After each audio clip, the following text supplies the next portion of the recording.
The wind in Pittsburgh doesn't just blow, it bites.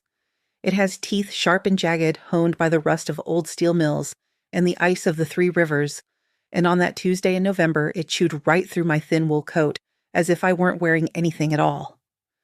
I stood on the curb of Liberty Avenue, watching the taillights of the medical transport van fade into the gray gloom of the late afternoon.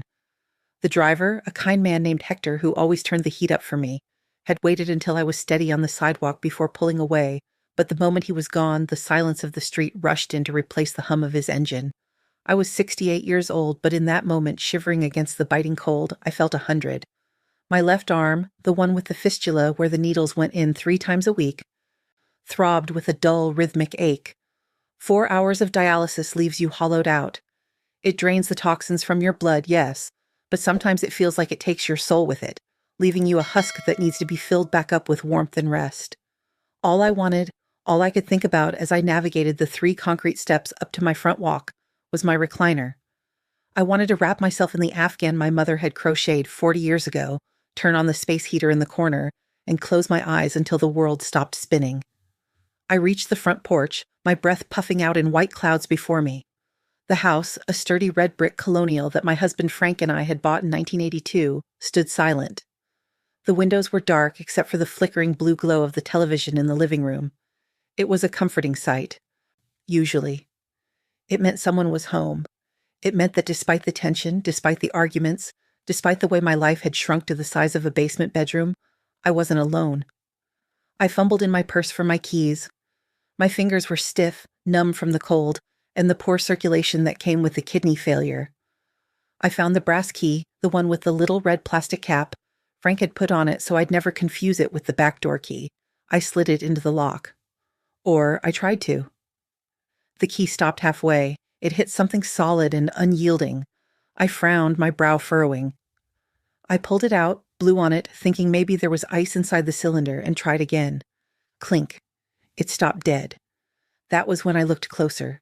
The doorknob wasn't the tarnished brass one that had been there since the 90s. The one with the scratch on the side from when Kevin had tried to break in with a screwdriver after losing his key in high school. It was new. Shiny. A bright, offensive gold that looked cheap against the weathered wood of the door. And the deadbolt above it was new, too. I stepped back, blinking, confusing thoughts swirling in my tired brain. Had I gone to the wrong house? No. The ceramic planter with the dead mums was right there. The chip in the brickwork near the mailbox was there. This was 412 Liberty Avenue. This was my home. I knocked on the door. It was a tentative sound at first, the knuckle rapping against the wood. "Kevin?" I called out. My voice was weak, carried away by the wind. "Jessica, it's me. The key isn't working." No answer. I knocked harder. The blue light of the television flickered against the curtains. I knew they were in there. I could practically hear the canned laughter of a sitcom. "Kevin," I shouted, panic starting to rise in my chest, heating the cold blood in my veins. "Open the door. It's freezing out here." Nothing. The curtains didn't move. The door didn't open. It stood there like a wall, an impenetrable barrier between me and the warmth I desperately needed. Then, my phone buzzed in my pocket. I pulled it out with shaking hands. It was a text message from Kevin's son. I stared at the screen, the bright white light stinging my eyes in the gathering dusk. The message was long, a block of text that he must have typed out earlier and saved, waiting for the van to drop me off. "We changed the locks. Living together isn't working. We need our space, and you are too much of a burden. Jessica can't handle the stress of your sickness anymore. Go to a shelter or call the state for emergency housing. Don't come back. We own the house now anyway, so don't try to make a scene. I read it once, then twice, then a third time." The words swam before my eyes, not making sense. Go to a shelter, don't come back. I looked up at the house. My house. The house where I had peeled wallpaper in the nursery while pregnant with Kevin. The house where I had nursed Frank through his cancer until his last breath in the master bedroom. The house that was paid off, brick by brick, dollar by dollar, from Frank's pension and my salary as a school librarian. A wave of dizziness hit me, and I had to grab the porch railing to keep from collapsing. It wasn't just the cold. It was the sheer, suffocating weight of betrayal. It was the memory of how we had gotten here, a slow-motion car crash that had lasted 2 years. It had started with the diagnosis. Stage 4, renal failure. The doctor had been kind but blunt. I needed dialysis. I needed help. I was scared. Frank had been gone for 5 years, and the house felt too big, the stairs too steep, the silence too loud. Kevin had swooped in like a savior. He was my only child, my golden boy. He had always been charming, even when he was asking for money, even when he was drifting between jobs. He had brought Jessica, his new wife, to visit. Jessica, with her sharp eyes and her calculated smiles. "Mom," Kevin had said, sitting at my kitchen table, holding my hand, "you shouldn't be alone. Not with the dialysis. What if you fall? What if you pass out? We can move in," Jessica had suggested, her voice dripping with artificial sweetness. "We can take care of you. We'll drive you to your appointments. We'll cook. We'll clean. You won't have to worry about a thing." I had cried tears of gratitude. I thought God was answering my prayers. I thought I was raising a good son who loved his mother. I didn't know I was inviting wolves into the sheepfold. The takeover had been subtle at first, a frog in boiling water. First, they took the guest room. Then, they suggested that maybe I should move to the finished basement. "It's safer, Mom," Kevin had argued. "No stairs to climb to the second floor. You have your own bathroom down there. It's like a little apartment. And Jessica and I, we need the master suite. We're trying for a baby, you know." A baby. The promise of a grandchild. That was the carrot they dangled. So I moved. I packed up my clothes, my books, my memories, and I moved into the basement. It was finished, yes, but it was dark.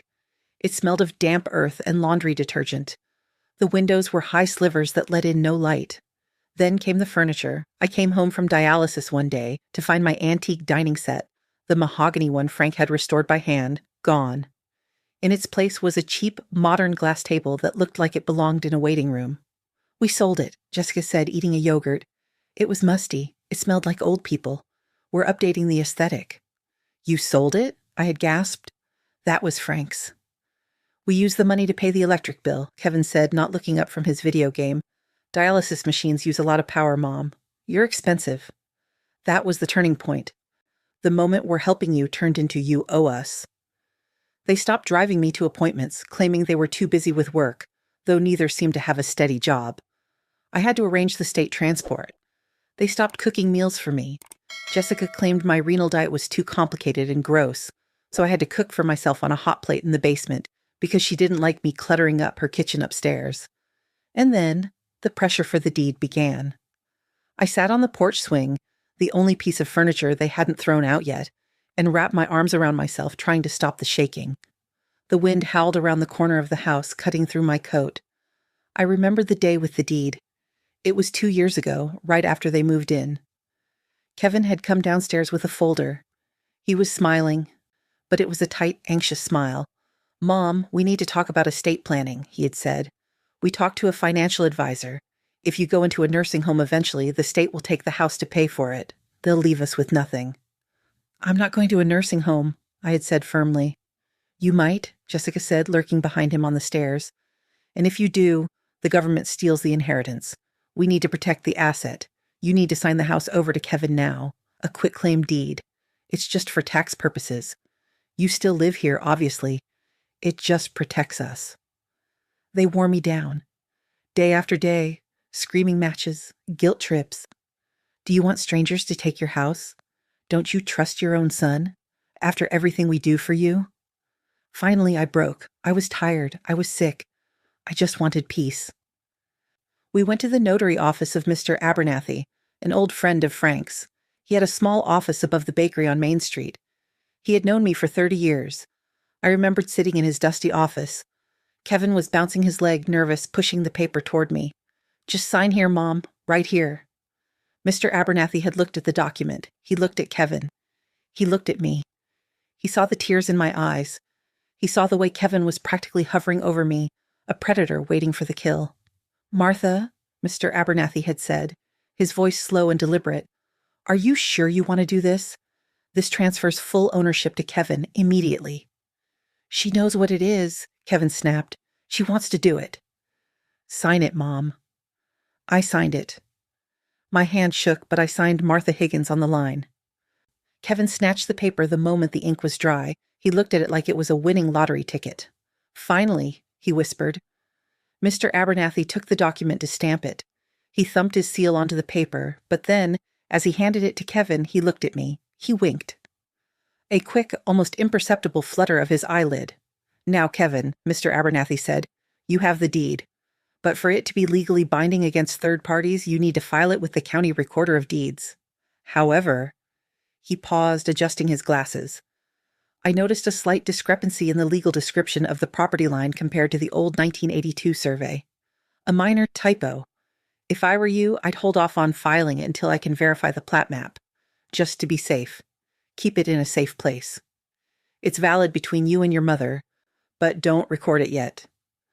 Kevin didn't care about plat maps. He just wanted the paper. "Yeah, whatever. I got it. Thanks, old man." He grabbed the deed and marched out. I lingered for a second. "Mr. Abernathy," I whispered.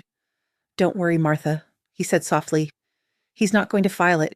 He's too lazy and too cheap to pay the recording fee. And even if he tries..." He tapped his ledger. "I didn't log this transaction in my official notary journal. And that typo? It doesn't exist. But he doesn't know that. Possession is 9/10 of the law, Martha, but paperwork is the other 10th. You let me know if you ever need that journal." I hadn't understood what he meant back then. I just knew he was trying to help, and sure enough, Kevin never filed it.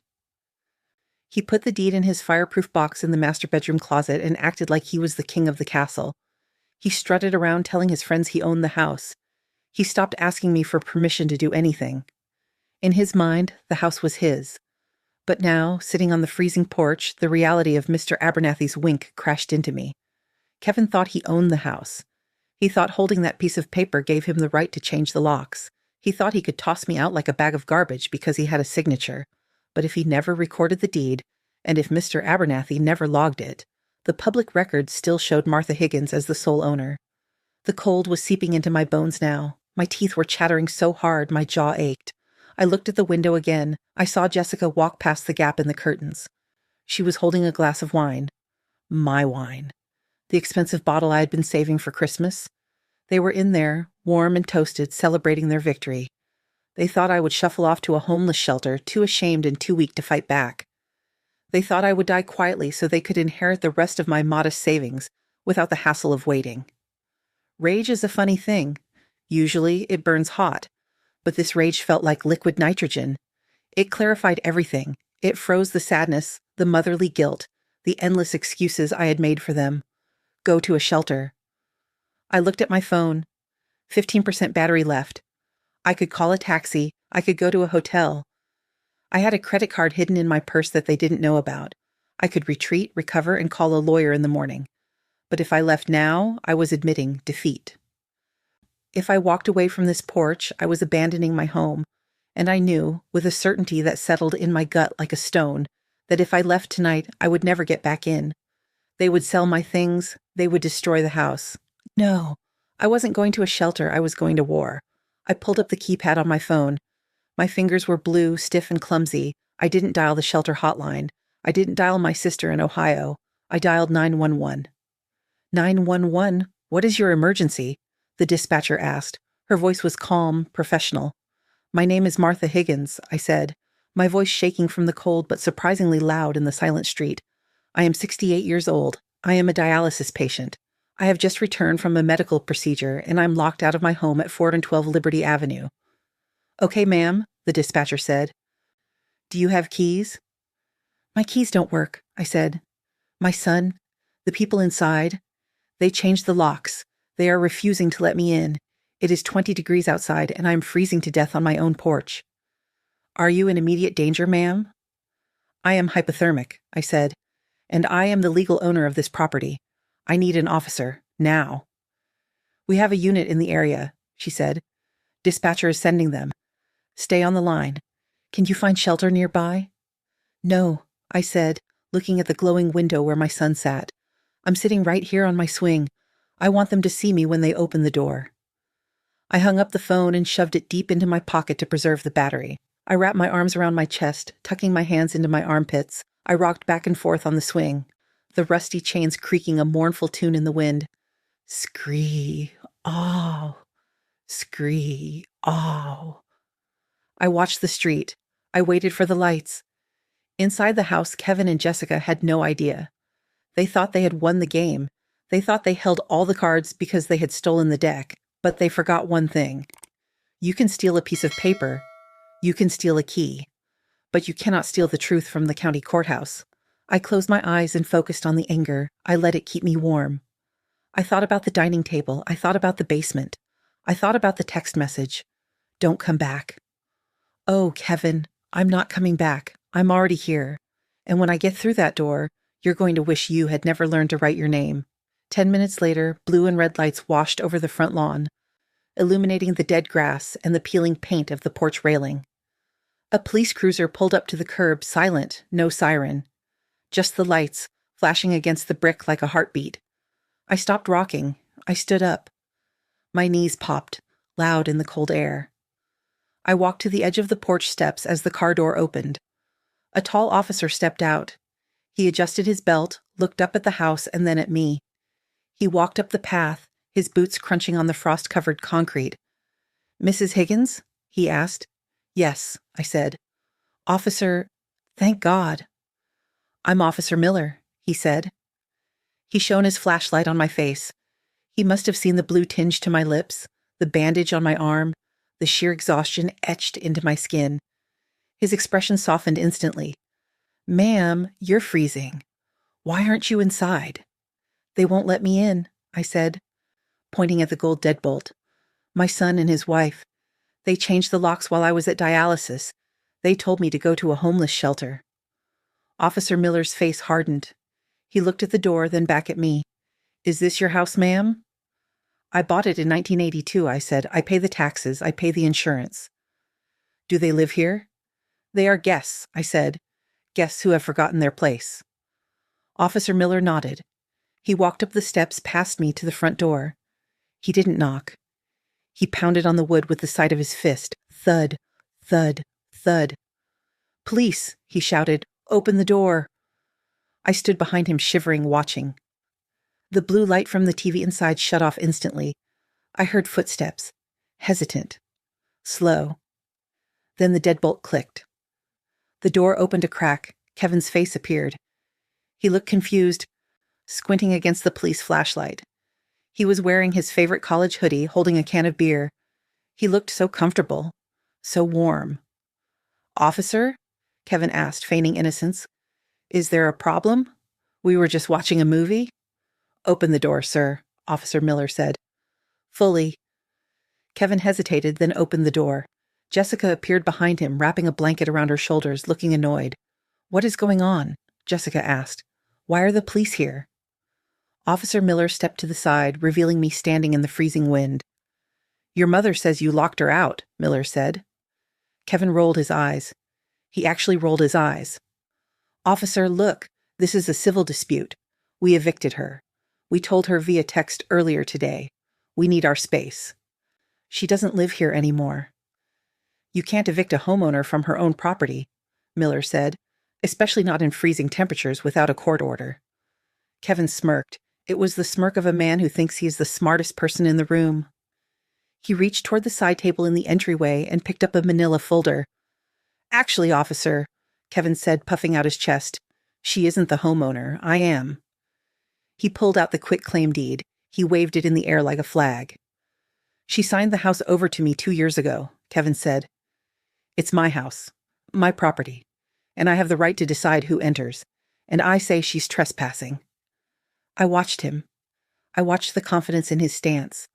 I watched Jessica smugly cross her arms. Officer Miller looked at the paper, then he looked at me. "Is that true, ma'am?" he asked. "Did you sign this?" "I signed a paper," I said, my voice quiet. "But ask him if he ever filed it." Kevin laughed. "It doesn't matter. A signature is a signature. It's binding. Read the law." Officer Miller looked at Kevin. He looked at the deed. He looked at the shivering old woman on the porch. "Hold on," Miller said. He reached for his radio on his shoulder. "Dispatch, this is Miller.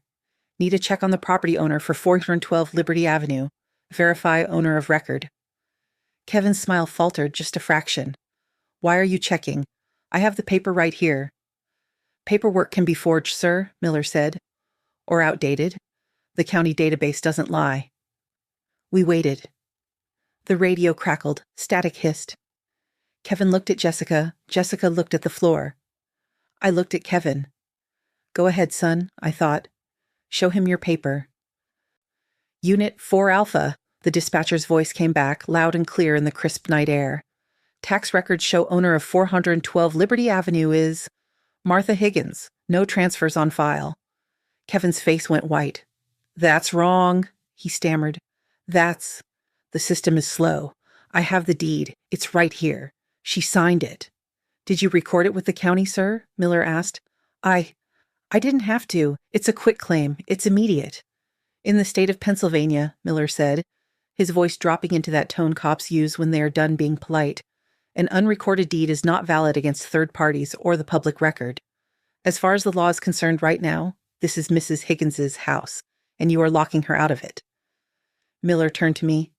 Ma'am, do you want to enter your home? Yes, I said.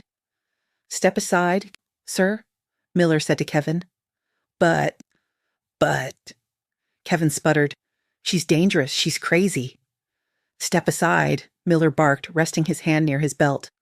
Or I will arrest you for unlawful eviction and endangerment of a vulnerable adult. Move. Kevin stepped back, stunned. Jessica let out a gasp of outrage. I walked up the steps. I walked past Officer Miller. I walked past the son who had told me to go to a shelter. I walked past the daughter-in-law who had thrown away my dining table. I stepped into the entryway. The warmth of the house hit me like a physical blow. It smelled of popcorn and my wine. I turned around to face them. Kevin was holding his useless piece of paper, shaking. Officer, I said, thank you. I can stay while you gather some things, sir, Miller said to Kevin, or you can go to your room. But you cannot lock this door again. Is that clear?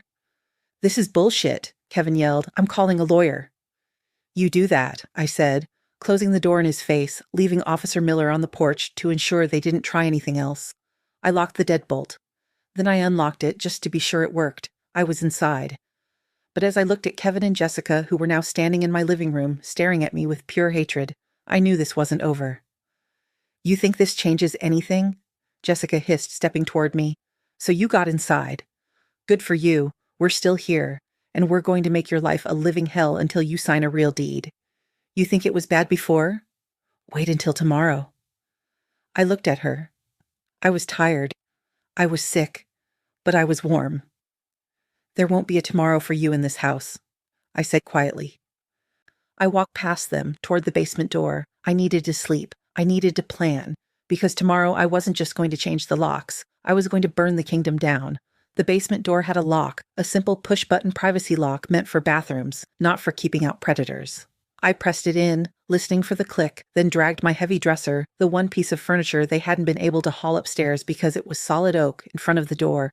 It scraped loudly against the concrete floor, a sound of resistance. I collapsed onto my twin mattress, my chest heaving. Above me, the floorboards creaked. I could hear them pacing. The heavy, angry thud of Kevin's boots, the sharp staccato click of Jessica's heels. They weren't sleeping. They were seething. Open the door. Martha! Jessica screamed through the floorboards. Her voice was muffled but distinct, vibrating with rage. You think you're clever? You think one cop changes anything? You're going to a home. We're calling social services first thing in the morning. We're going to tell them you're a danger to yourself. I pulled the thin quilt up to my chin. The basement was freezing. They controlled the thermostat upstairs, and I knew, with a certainty that chilled my blood, that they had turned the heat off for the lower level. It was their way of punishing me. If they couldn't lock me out, they would freeze me out. I didn't reply to her screaming. I didn't cry. I reached into my purse, which I had clutched to my chest all night, and pulled out my phone. 12% battery, just enough. I scrolled through my contacts until I found the number. I had saved it 3 months ago after seeing a yellow bandit sign stapled to a telephone pole near the dialysis clinic. We buy ugly houses. Cash. Fast closing. No inspections. At the time, I had thought it was a scam. Now, it looked like a lifeline. I sent a text message. It was 11:30 p.m. I didn't expect a reply. My name is Martha. I have a brick colonial on Liberty Avenue, paid off. I want to sell it tomorrow. Cash only. As is. Please call me. I put the phone down and stared at the dark ceiling. Upstairs, something heavy crashed to the floor. A vase, maybe a chair. Then came the shouting. Kevin and Jessica were turning on each other. "You said she signed it," Jessica yelled. "You said we owned it." "I thought we did," Kevin shouted back. "It's not my fault the old man didn't file it." "You're useless, Kevin. We have debts." "We need this asset." I closed my eyes. Their voices were the soundtrack to my liberation. They were fighting over a carcass, not realizing the animal was still alive and baring its teeth. The sun comes up late in Pittsburgh in November, a gray, reluctant dawn that offers no warmth. I had been awake for hours, listening. The shouting upstairs had died down around 3 a.m., replaced by the heavy silence of sleep. They were lazy. They never woke up before noon if they didn't have to, and since neither of them had a job to go to, the house was quiet. I moved the dresser away from the door, inch by silent inch. I unlocked the handle. I opened the door and listened. Silence. I didn't go upstairs to the kitchen. I didn't want coffee. I didn't want to see the evidence of their lives. The dirty dishes, the wine bottles, the entitlement. I went straight to the side door in the laundry room that led to the driveway. I stepped out into the biting morning air. My breath plumed before me. I walked down the driveway, past Kevin's leased sports car that he couldn't afford, to my old Buick sedan parked on the street. It was covered in frost. I scraped the windshield with a credit card, my hands numb, my heart pounding. I got in, turned the key, and prayed. The engine coughed, sputtered, and roared to life. I didn't look back at the house. I drove. I drove to a diner 3 towns over, a place where no one knew me, where Kevin would never think to look. I ordered coffee and toast. I plugged my phone into the wall outlet near the booth. It rang almost immediately. "Martha?" A gruff male voice. "This is Tony, the house guy. I got your text." "Mr. Tony," I said, holding the phone tight. "Thank you for calling." "You serious about selling? Liberty Avenue is a decent area." "Why the rush?" "I have tenant problems," I said carefully. "Family. I need them out. I need the house gone. Today." Tony whistled low. "Today? Lady, that's fast even for me. I usually need a title search, a walkthrough." "I have the clear title in my safety deposit box." I lied. Well, half lied. The deed was recorded, but I needed to get a copy from the courthouse. "I don't want a walkthrough. I don't want you to come inside. The tenants are hostile. I want to sell it sight unseen, for the land value." There was a pause. I knew I was offering him a shark's meal. The house was worth $250,000 easily, maybe more to a developer. "If I can't see inside," Tony said, his voice changing, becoming harder, businesslike, "I have to assume it's gutted. Copper stripped, foundation cracked. I have to protect myself." "It's a solid brick colonial," I said. "New roof 3 years ago, hardwood floors. But I understand. Make me an offer." $110,000, he said. "Cash. Closing in 48 hours. It was an insult. It was less than half of what Frank and I had put into it. It was stealing. "Done," I said. Tony choked on his end. "Excuse me?" I said done, but I have conditions. 1, I need a cash advance of $5,000 today so I can check into a hotel. 2, you handle the eviction immediately. I want the house torn down. I don't want them living in it. I don't want anyone living in it. "Whoa, lady, I'm an investor, not a demo crew. But for that price, I can turn it into a parking lot for all I care. The lot is zoned multi-use, right?" "Yes," I said. "Now, condos." "You can build condos." "Meet me at the county clerk's office in an hour," Tony said. "Bring your ID." I hung up. I took a bite of my toast. It tasted like cardboard, but I forced it down. I wasn't eating for pleasure. I was eating for fuel. The next 3 days were a blur of fluorescent lights and cheap motel soap. I met Tony. He was exactly what I expected, a guy in a leather jacket who smelled like cigarettes and hustle, but his check cleared. We signed papers at a title company that smelled of stale coffee. I signed over the deed to TJ Properties, LLC. I sat in my room at the Red Roof Inn, watching the local news, my phone turned off. When I finally turned it on to check my dialysis schedule, the flood of notifications nearly crashed the device. 47 missed calls from Kevin. 12 missed calls from Jessica. Text message, "Mom, where are you?" Text message, "The kitchen is a mess. When are you coming back to clean it?" Text message, "We're sorry about the locks. Come home. We're worried. Text message, if you don't come back in an hour, I'm calling the police for a missing person. Text message, you selfish bitch, answer the phone. I read them all. I didn't feel fear anymore. I didn't feel guilt. I felt a detached curiosity, like a scientist watching rats in a maze that was slowly filling with water. They thought I was sulking. They thought I was teaching them a lesson and would come crawling back because I had nowhere else to go. They were banking on my weakness. They didn't know I had a cashier's check for $105,000 in my purse and a room service menu. On the third day, Tony called me. It's done, he said. Title is transferred. I got the sheriff scheduled for a civil standby this afternoon. I told them I bought the place and I want possession. You want to be there? Yes, I said. I want to watch. All right. Meet me down the block at 2:07 p.m. Stay in your car. It might get ugly. I'm counting on it, I whispered. I parked my Buick 3 houses down across the street, tucked behind a large oak tree. It was raining, a cold, miserable Pittsburgh drizzle that turned the soot on the sidewalks into black sludge. At 1:55 p.m., a black pickup truck pulled into my driveway. Tony got out. He was a big man, and he had brought 2 other guys with him, contractors, looking like they could bench press a refrigerator. At 2:00 p.m. exactly, a sheriff's cruiser pulled up. I rolled my window down just a crack, letting the cold air and the sound in. Tony walked up to the front door. My door. The door I had painted red 5 years ago. He pounded on it. I saw the curtains twitch.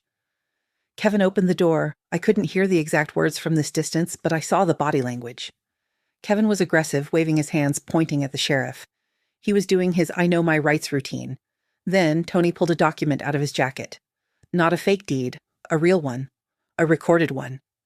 Kevin froze. He looked at the paper. He looked at the sheriff, who was nodding.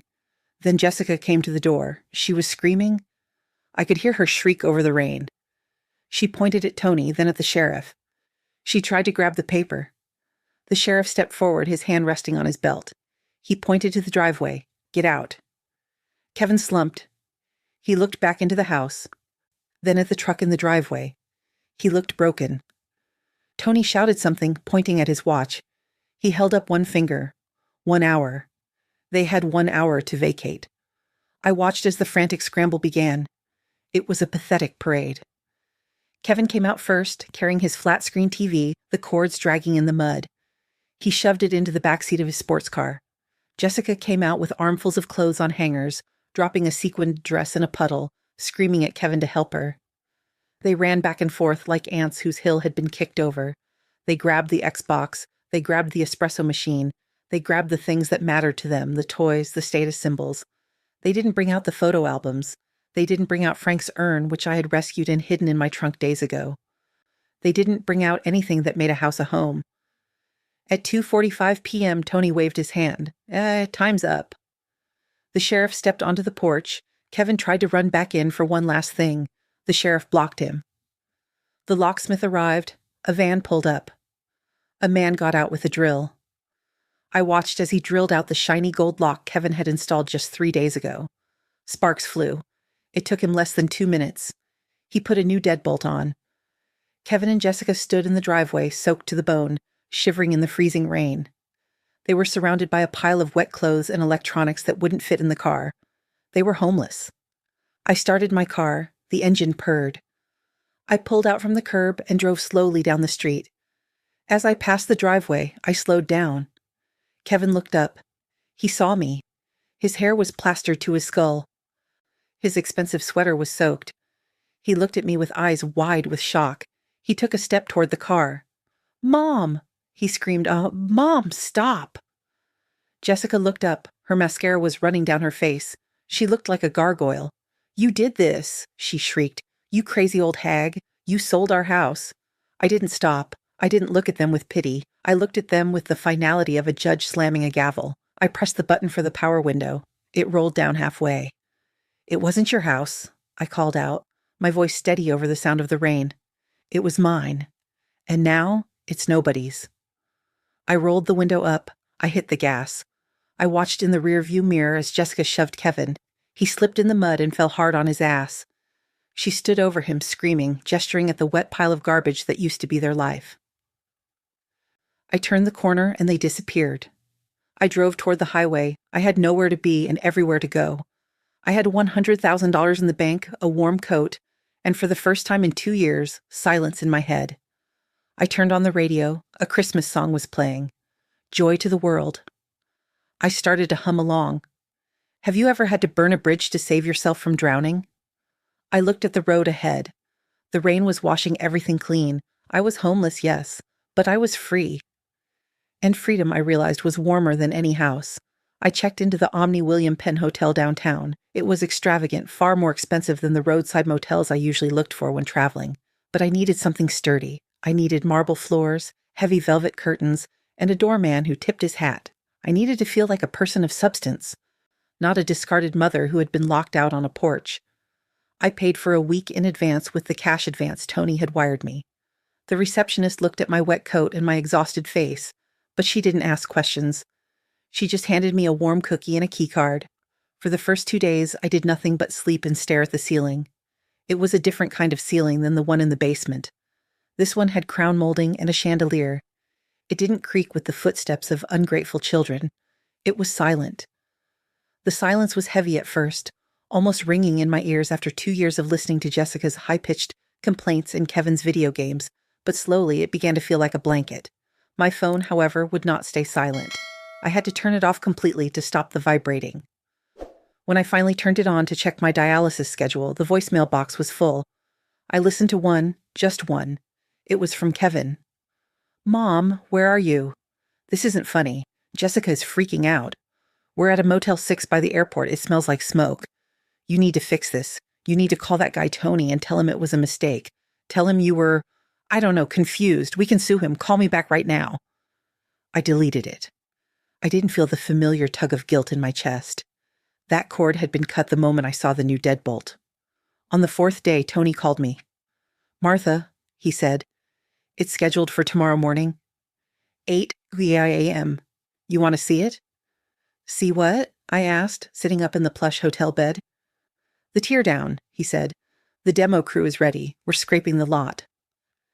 I got a buyer for the land already who wants to put up a 4-unit luxury condo building, but the house has to go first. I hesitated. Did I want to see the home I had built with Frank turned to rubble?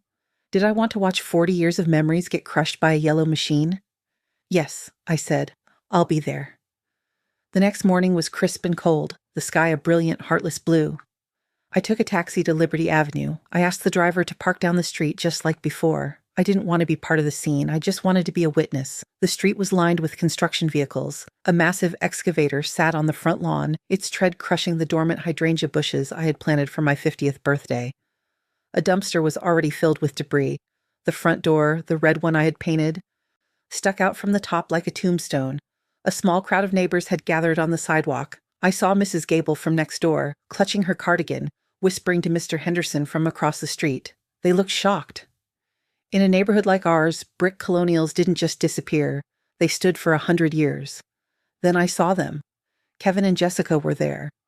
Of course they were. They must have driven by to check on the house, or maybe a neighbor had texted them.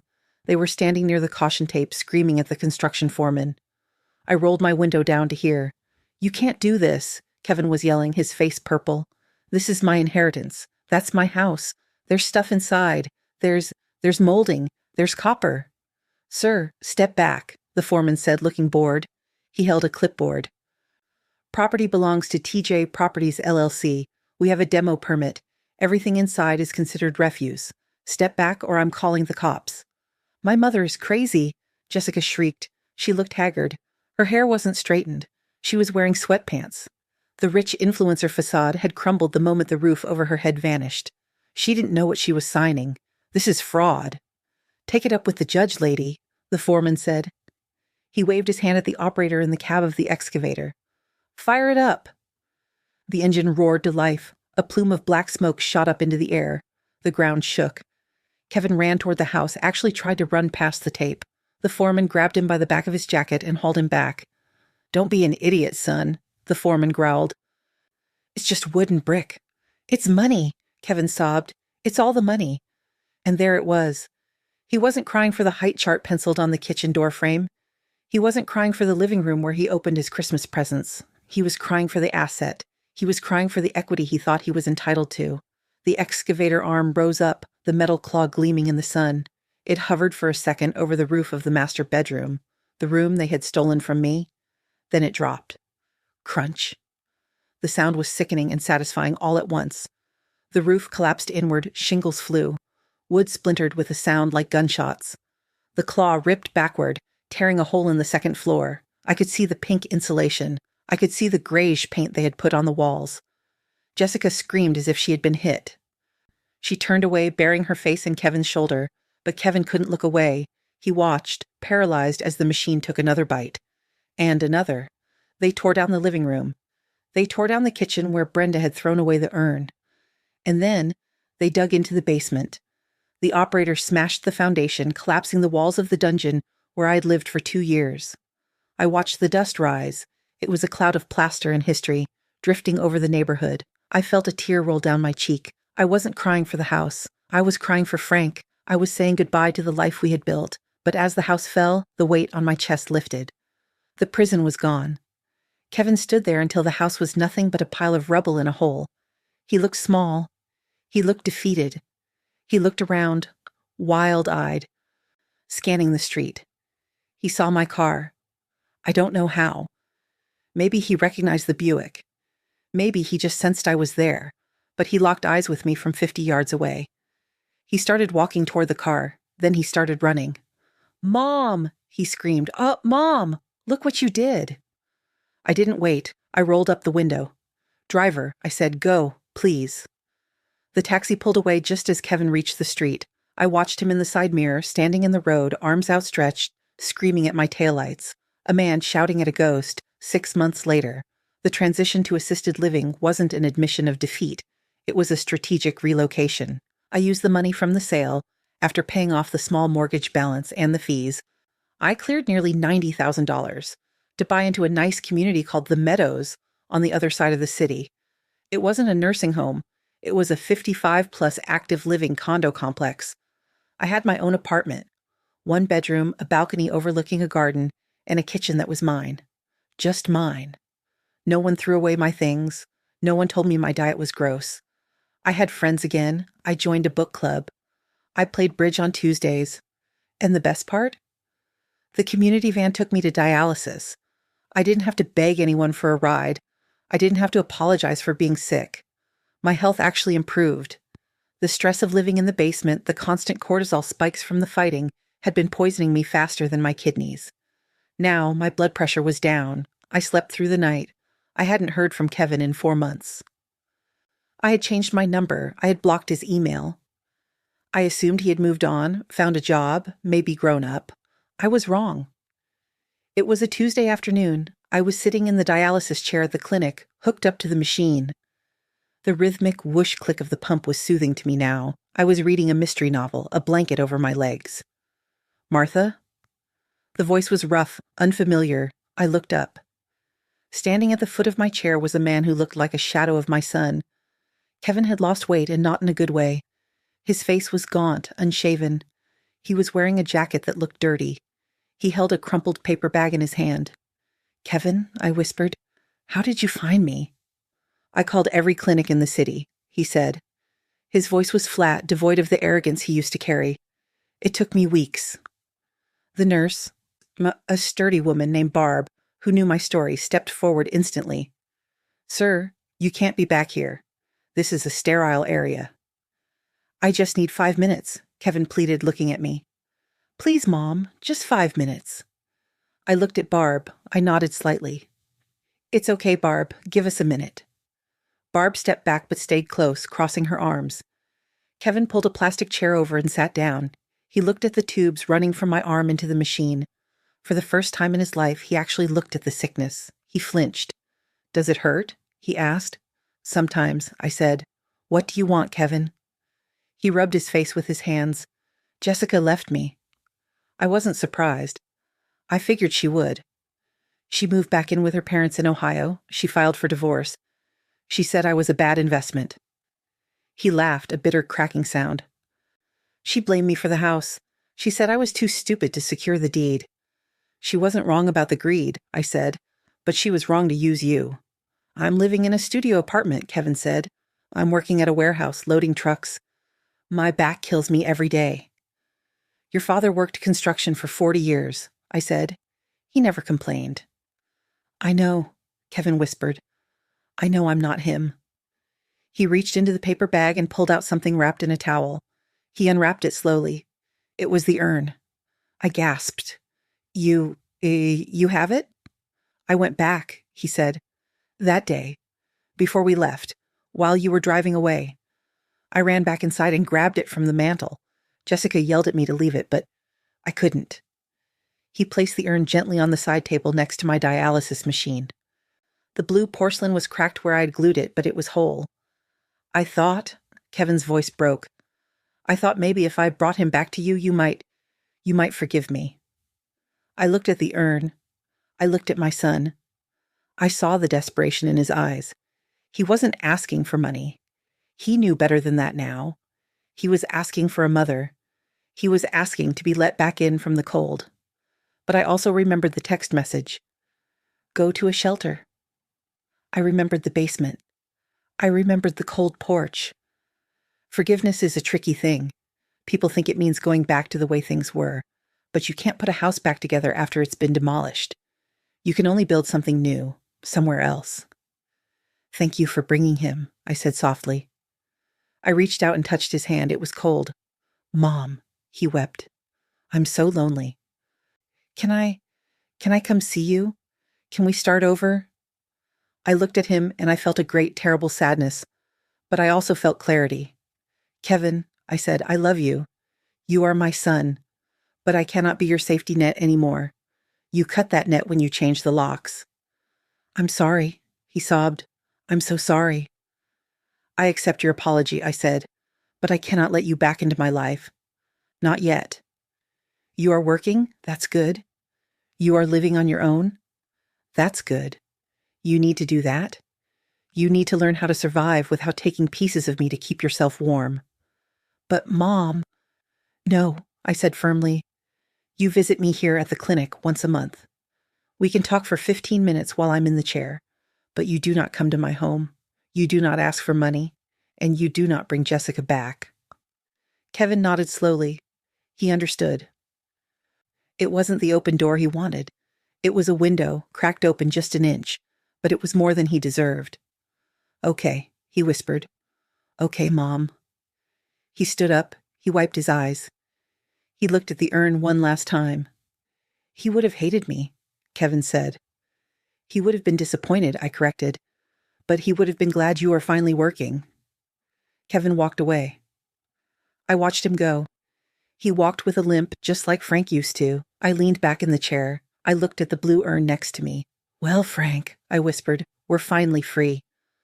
The machine clicked and whirred, cleaning my blood, giving me another day of life. I closed my eyes and imagined my new apartment. It was small, it was rented, but I had the key, and this time no one else had a copy. Have you ever had to love someone from a distance to save yourself? It is the hardest lesson a parent can learn. We want to shield our children from the rain, but sometimes they are the storm. I still sit on my balcony at the meadows, drinking my tea, watching the sunset. I am alone, but I'm not lonely. I have my dignity. I have my peace. And I learned that a home isn't made of bricks or deeds. It is made of the boundaries we set and the respect we demand. If you are holding on to someone who hurts you just because you share blood, remember my story, remember the locks, and remember that you always, always have the power to change them.